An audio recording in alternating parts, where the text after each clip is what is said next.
2024년 11월 8일 하노이 국제식품박람회장 한국농협대표 연사로 나선 베트남 출신의 젊은 여성이 연단에 섰습니다. 그녀가 들려준 이야기는 단순한 성공담이 아니었습니다. 그 속에는 40년의 시간을 넘어 두 나라를 이어준 운명 같은 인연이 숨어 있었기 때문입니다. 지금부터 그녀의 특별한 이야기를 들려드리겠습니다.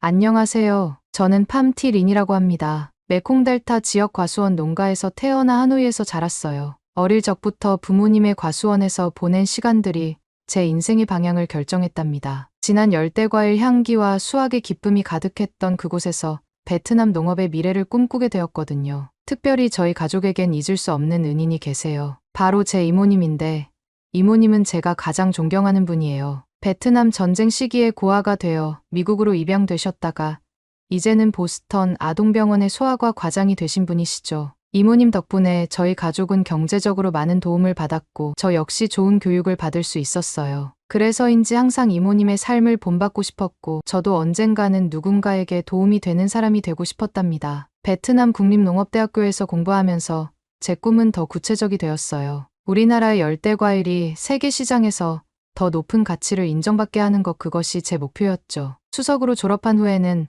하노이 농업연구소에 들어가 열대과일 수출 품질 개선 연구를 하게 되었고요. 그렇게 평범하지만 나름대로 열심히 살아가고 있던 2019년 늦가을의 어느 날이었어요. 그날도 평소처럼 하노이 농업연구소에서 퇴근하던 중이었습니다. 저는 베트남 국립농업대학교를 수석으로 졸업하고 2년째 이곳에서 열대과일 수출 품질 개선 연구를 하고 있었죠. 농부이신 부모님의 영향으로 어릴 때부터 농업 발전에 대한 꿈이 있었거든요. 그때 미국에 계신 이모님께서 갑자기 영상통화를 걸어오셨답니다. 화면 속 이모님의 표정이 무척 진지해 보여서 가슴이 덜컥 내려앉더군요. 평소에 온화하고 자신감 넘치는 모습이 아닌 어딘가 긴장되고 조심스러운 표정이었거든요. 그런데 뜻밖에도 이모님은 제게 한국 남자와의 만남을 권유하시는 거였어요. 이모님은 떨리는 목소리로 제 행복을 위해 평생 기도하셨다고, 한국이 제 운명의 나라가 될 거라고 말씀하셨죠. 이모님의 목소리에는 낯선 떨림이 묻어 있었고 저는 그 순간 처음으로 이모님의 눈가에 맺힌 눈물을 보았죠. 30년 넘게 의사 생활을 하시면서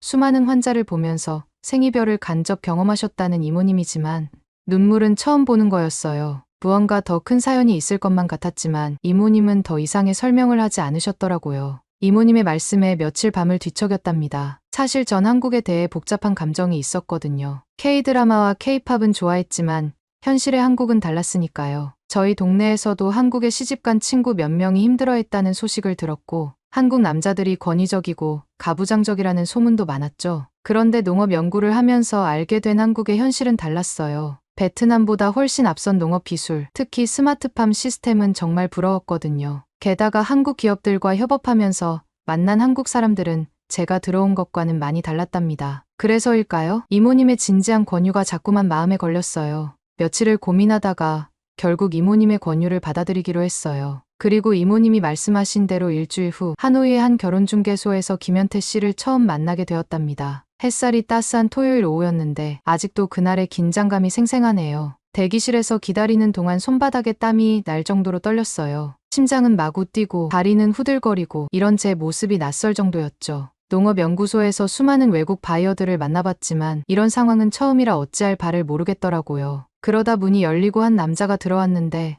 순간 숨이 멎는 것 같았어요. 180cm는 훌쩍 넘어 보이는 큰 키에 하얀 피부가 형광등 아래서 더욱 빛나 보였거든요. 깔끔하게 올려진 단정한 헤어스타일과 감색 수트가 잘 어울리는 모습이었지만 너무 긴장한 나머지 고개를 들 엄두도 내지 못했답니다. 그때였어요. 예상치 못한 베트남어가 들려왔답니다. 찐짜오, 또이텐 라 김현태입니다. 서툴지만 정성 들여 연습한 게 느껴지는 발음이었어요. 놀라서 고개를 들어보니 까만 눈동자가 달빛처럼 부드럽게 웃고 있었죠. 수줍은 미소를 지으며 저를 바라보는 그의 모습에 어느새 심장이 다른 이유로 뛰기 시작했어요. 더 놀라운 건 그 다음이었어요. 그가 한국 농협에서 스마트팜 개발 프로젝트를 담당하고 있다는 걸 알게 된 거죠. 게다가 베트남 농업에 대한 관심도 깊더라고요. 우리는 어느새 열대과일 수출 품질 관리에 대해 열띤 토론을 하고 있었답니다. 그의 진지한 태도와 해박한 지식은 제게 깊은 인상을 남겼어요. 그렇게 한 달간 서로를 알아가는 시간을 가진 후 부산에서 예비 시어머님을 뵙게 되었어요. 김영숙 여사님이신데 제가 긴장할까봐 현태 씨가 많이 걱정하더라고요. 하지만 뜻밖의 일이 벌어졌어요. 시어머님이 먼저 다가오시더니 어서 와라.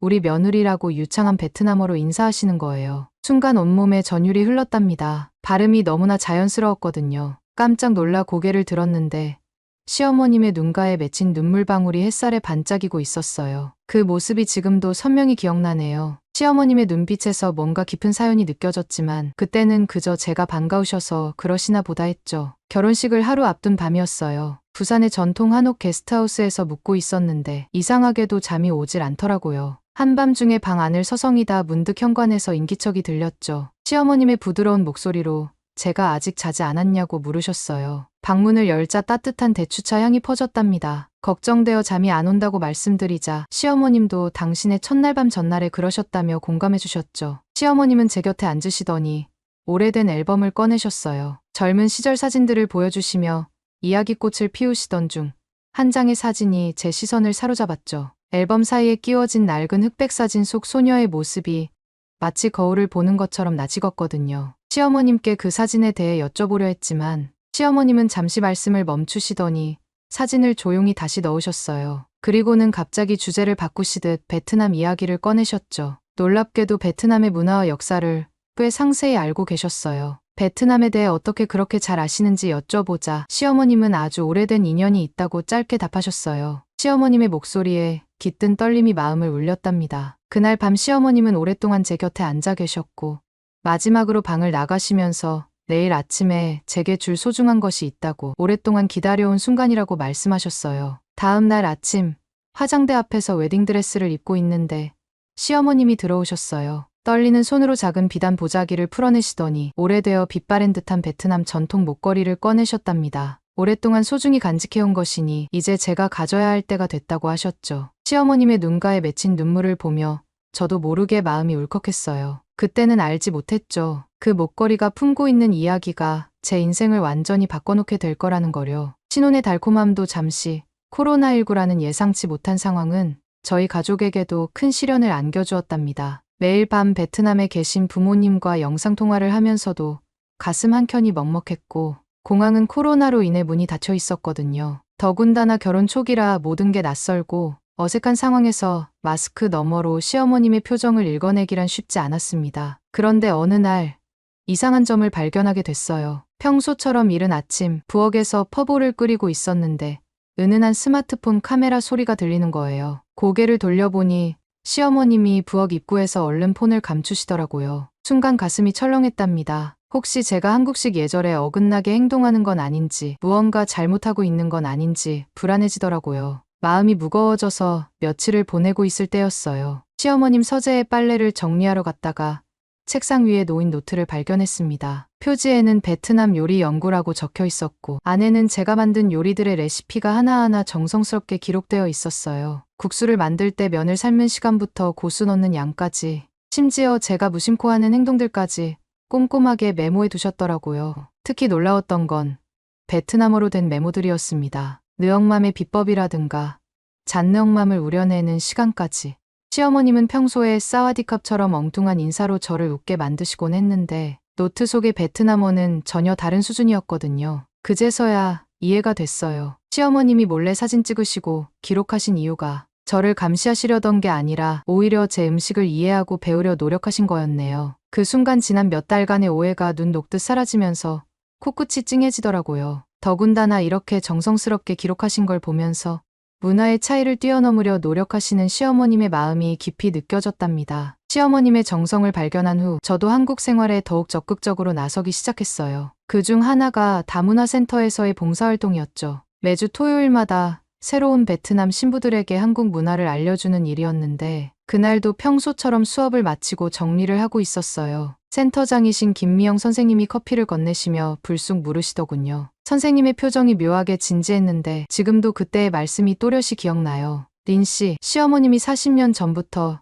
여기서 봉사활동하고 계신 거 알고 있나요? 순간 제가 잘못 들은 줄 알았어요. 40년이라면 이 센터가 생기기도 전인데 말이죠. 그 말씀을 듣는 순간 지난 몇 개월간 어렴풋이 느꼈던 이상한 점들이 하나둘 떠올랐답니다. 시어머님의 서재에 있던 베트남어 메모들, 결혼식 전날 밤의 그 낡은 사진, 그리고 웨딩드레스를 입은 제게 건네주신 그 오래된 목걸이까지 마치 퍼즐 조각들이 하나씩 맞춰지는 것 같았지만 아직도 큰 그림은 보이지 않았어요. 그러다 우연히 목격한 장면이 있었어요. 어느 날 병원 봉사실 앞을 지나가는데 안에서 들려오는 베트남어 때문에 발걸음을 멈췄답니다. 처음엔 어떤 베트남 분이 계신가 했는데 문득 그 목소리가 시어머님의 것과 닮았다는 걸 깨달았어요. 귀를 의심하며 문틈으로 살짝 들여다봤더니 정말 시어머님이 베트남 환자와 유창하게 대화를 나누고 계시더라고요. 억양은 물론이고 전문적인 의학 용어까지 마치 하노이에서 평생 사신 것처럼 자연스러웠죠. 가슴이 쿵쾅거리기 시작했어요. 평소에 서툴게 베트남어를 쓰시던 시어머님은 어디 계시고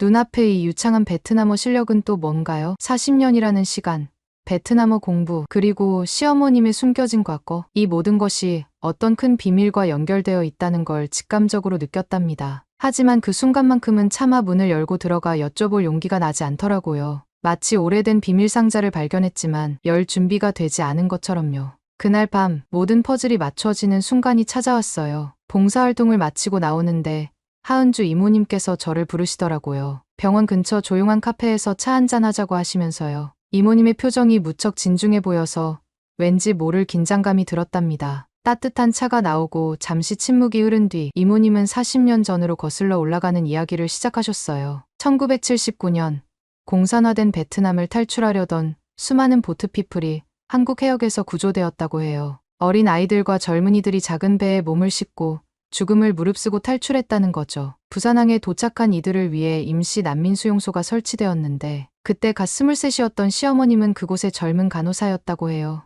이모님의 목소리가 점점 떨려오기 시작했어요. 특히 한 소녀의 이야기를 들려주실 때는 저도 모르게 숨을 멈추고 말았어요. 영양실조와 폐렴으로 거의 숨이 끊어질 뻔했던 15살 베트남 소녀. 마침 같은 혈액형이었던 시어머님이 직접 수혈을 하면서 밤새 간호하셨다고 해요. 그런데 이틀 뒤 소녀가 갑자기 사라졌다는 거예요. 이모님의 말씀이 이어질수록 제 가슴은 점점 더 조여왔어요. 그 후 시어머님은 40년 동안 베트남어를 공부하시고 매년 난민 지원 단체에 후원하시면서 그 소녀의 소식을 찾아 헤매셨다고 해요. 심지어 베트남을 여러 번 방문하시면서도 소녀의 흔적을 찾지 못하셨다고. 이야기를 듣는 동안 제 머릿속에서는 번개가 치듯 여러 장면들이 스쳐 지나갔어요. 결혼식 전날 밤 본 그 흑백 사진 속 소녀의 모습, 시어머님이 그토록 소중히 간직하셨던 베트남 전통 목걸이, 그리고 이모님께서 제게 보여주신 40년 전 수용소 사진 속 젊은 시어머님의 모습까지. 그리고 문득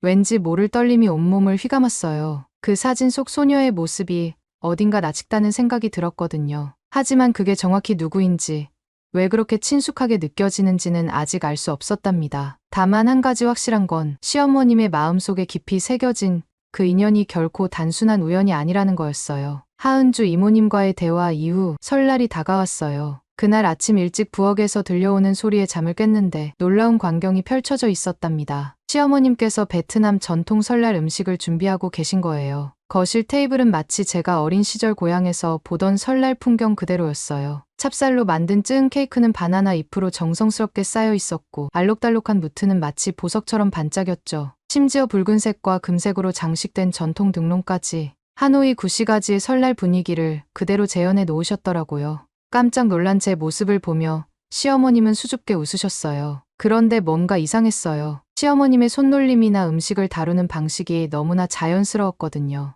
마치 오랫동안 베트남 음식을 만들어 오신 것처럼요. 그날 밤늦게 제 방에서 책을 읽다가 떨어뜨린 연필을 주우러 시어머님 서재에 들어갔어요. 책장 아래쪽에서 연필을 찾다가 우연히 발견한 낡은 일기장. 1979년부터 시작된 베트남어 공부 노트였어요. 첫 페이지부터 마지막까지 40년이 넘는 세월 동안 하루도 빠짐없이 베트남어를 공부하신 흔적이 고스란히 담겨 있었죠. 떨리는 손으로 마지막 페이지를 넘기는데 베트남어로 쓰인 문장이 눈에 들어왔어요. 그 소녀를 꼭 다시 만나고 싶다. 그날의 약속을 지키기 위해. 글씨가 약간 번져 있었는데 아마도 눈물이 떨어진 자국 같았어요. 일기장을 덮으며 가슴이 먹먹해졌어요. 40년이라는 긴 시간 동안 한 사람을 잊지 못하고 찾아오신 시어머님의 마음이 진심으로 느껴졌거든요. 도대체 그 소녀는 누구였을까요? 어떤 약속을 하신 걸까요? 그리고 왜 그토록 오랫동안 찾아오신 걸까요? 수많은 의문이 제 머릿속을 맴돌았지만 그때만 해도 이 모든 이야기가 저와 깊은 관련이 있으리라고는 상상도 못했답니다. 결혼하고 2년 동안 아이가 생기지 않아 걱정이 많았어요. 베트남에서도 시댁에서도 은근히 신경 쓰이는 눈치였죠. 그러던 어느 날 드디어 기다리던 소식을 접하게 됐답니다. 병원에서 임신 확인을 받던 날 시어머님이 얼마나 기뻐하시던지 첫 3개월은 입덧도 심하지 않고 순조로웠어요. 회사 일도 계속하면서 태교도 열심히 했죠. 그런데 문제는 임신 6개월 차에 찾아왔습니다. 처음에는 단순한 피로인 줄 알았어요. 손과 발이 부어오르고 두통이 심해졌는데 임신하면 흔히 있는 일이라 생각했죠. 하지만 갑자기 시야가 흐려지고 어지러움이 심해지면서 불안한 마음에 병원을 찾았어요. 박 원장님은 제 증상을 듣자마자 얼굴이 굳어지시더니 즉시 혈압과 소변 검사를 하자고 하셨죠. 린 씨, 임신 중독증이 의심됩니다. 임신으로 인해 혈관이 손상되어 전신에 문제가 생기는 증상이에요. 특히 혈압이 170, 210까지 올라간 것이 매우 위험한 상황입니다. 이대로 두면 산모와 아기 모두 위험할 수 있어요. 박 원장님의 설명을 들으며 가슴이 덜컥 내려앉았어요. 임신 중독증은 태반에 문제가 생겨 온몸의 혈관이 망가지는 병이라고 해요. 혈압이 급격히 올라가고 단백질이 소변으로 빠져나가면서 전신이 붓고 심하면 경련이나 뇌출혈까지 올 수 있다고 하더군요. 더구나 제 상태는 이미 위험 수준을 넘어섰다고 했어요. 약물 치료로는 한계가 있어 즉시 입원해서 집중 치료를 받아야 한다고.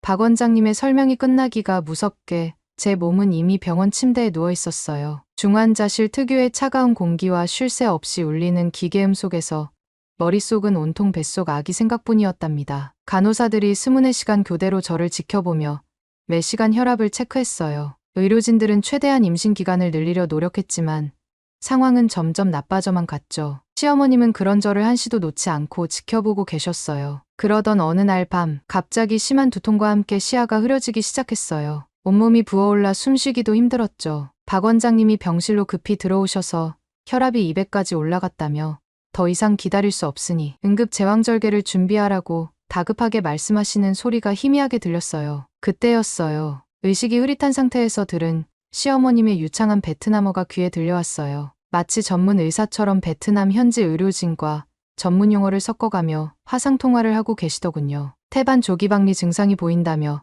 베트남의 치료 방법을 물어보시고 스테로이드 주사 투여 여부도 확인하시는 걸 들을 수 있었어요. 그 순간 머릿속을 스치는 생각이 있었어요. 시어머님이 왜 이토록 전문적인 의학 지식을 갖고 계신 걸까? 그리고 왜 이렇게 유창한 베트남어를? 하지만 그때는 그게 마지막 생각이었답니다. 그대로 의식을 잃어버렸거든요. 희미한 의식 속에서도 시어머님의 존재는 선명하게 느껴졌어요. 일주일 내내 시어머님은 제 곁을 한순간도 떠나지 않으셨답니다. 중환자실의 차가운 공기를 뚫고 들려오는 시어머님의 베트남 자장가는 마치 따뜻한 담요처럼 저를 감싸주었어요. 간호사가 하는 일까지 도맡아 하시면서 혈압, 체온, 링거 주사까지 일일이 체크하시는 모습에서 전문적인 능숙함이 느껴졌죠. 어느 날 새벽이었을 거예요. 의식은 흐릿했지만 청각만은 이상하리만큼 선명했답니다. 시어머님이 누군가와 나누시는 베트남어 대화가 들려왔어요. 전화기 너머로 들리는 목소리는 어딘가 낯익었지만 그때는 정확히 알아차리지 못했죠. 그런데 시어머님의 떨리는 목소리로 하신 말씀이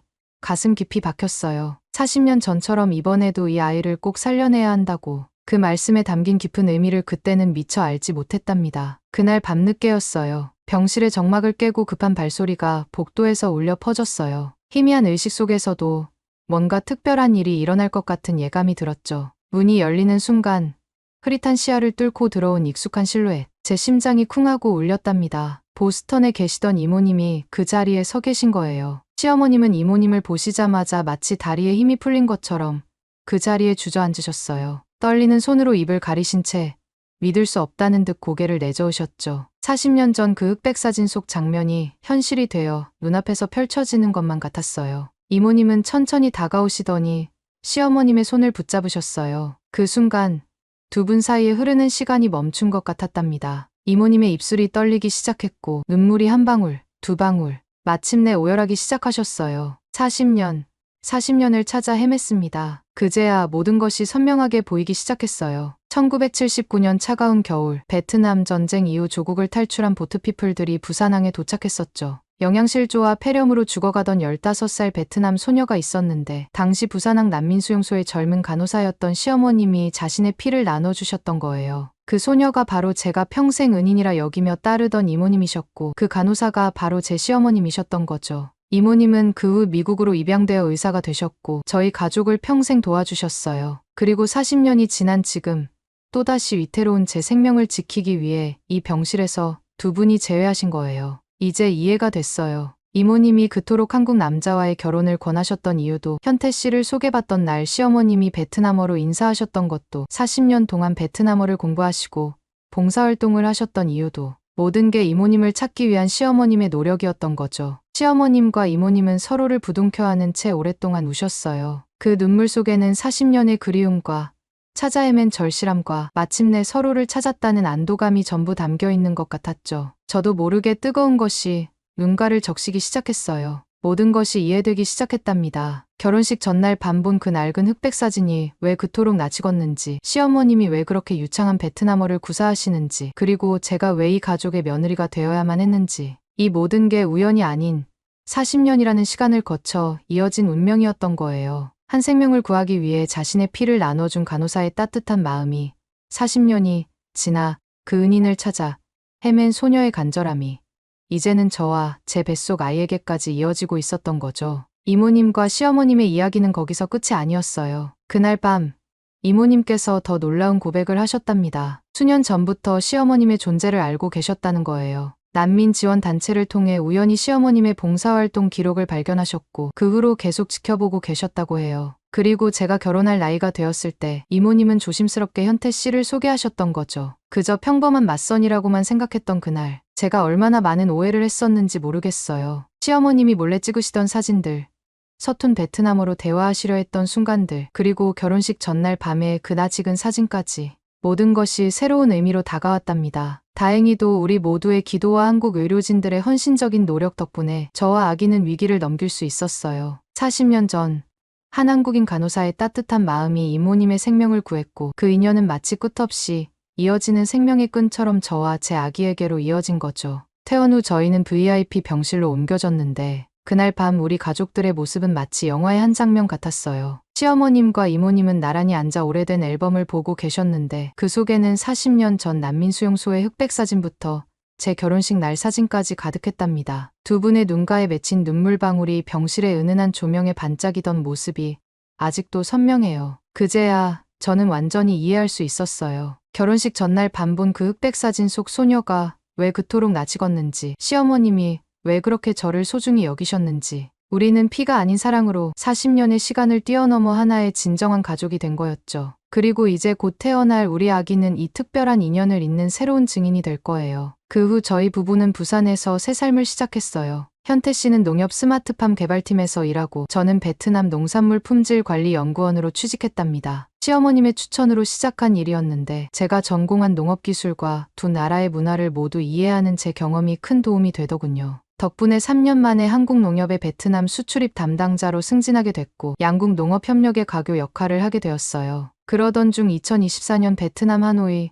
국제 컨벤션 센터에서 열린 하노이 국제식품박람회가 베트남 최대 규모로 열렸어요. 베트남 산업통상부가 주최하고 10개국 250여 개 업체가 참가한 이번 박람회에는 특별히 한국관이 대규모로 마련되었답니다. 한국과 베트남 수교 32주년을 맞아 양국 농업협력의 새로운 장을 열기 위한 자리였거든요. 저는 한국농협 대표 연사 자격으로 이 박람회에 참가하게 되었어요. 부산에서의 평온했던 일상을 잠시 접어두고 고향 하노이로 돌아오니 감회가 새로웠답니다. 한국농협의 베트남 수출입 담당자로 일하면서 처음 맡게 된 큰 임무였는데 특히 이번에는 한국의 스마트팜 기술을 베트남 농업 현장에 도입하는 중요한 프로젝트를 발표하게 됐거든요. 하노이 메리어트 호텔 17층 호안기엠 호수가 내려다 보이는 방에서 발표 자료를 검토하고 있었어요. 창밖으로는 저녁 노을이 호수에 반짝이고 객실 안에는 따뜻한 녹차 향이 은은하게 퍼져 있었죠. 긴장된 마음을 달래며 PPT를 넘기던 중에 문득 시어머님 생각이 났답니다. 부산 공항에서 배웅하실 때 꼭 안아주시며 잘 다녀와요. 우리 딸 하시던 모습이요. 이모님도 보스턴에서 영상통화로 응원해주셨는데 중요한 수술과 학회 일정 때문에 두 분 다 이번 행사에는 못 오신다고 하셨거든요. 밤 10시가 조금 넘은 시간, 갑자기 조심스러운 노크 소리가 들렸어요. 분명 룸서비스를 주문한 적은 없는데 의아한 마음으로 문을 열었는데 그 순간 눈앞에서 믿을 수 없는 광경이 펼쳐졌답니다. 시어머님의 환한 미소, 이모님의 따뜻한 눈빛, 그리고 현태 씨의 장난스러운 표정이 한꺼번에 보이는 거예요. 너무 놀라 자리에서 벌떡 일어났는데 다리에 힘이 풀려 의자에 다시 주저앉고 말았죠. 알고 보니 세 분이 한 달 전부터 비밀리에 계획하신 깜짝 방문이었더라고요. 이모님은 학회 일정을 일부러 하노이로 잡으셨고 시어머님은 봉사활동을 미루셨다는 거예요. 그제야 지난주 현태 씨가 평소와 달리 은근히 미소를 지으며 통화를 끊었던 이유를 알 수 있었답니다. 디어 박람회 당일 하노이 국제 컨벤션 센터는 이른 아침부터 인파로 가득했어요. 특히 베트남 각지에서 올라온 농부들의 모습이 눈에 띄었답니다. 현태 씨가 준비해준 발표 자료를 들고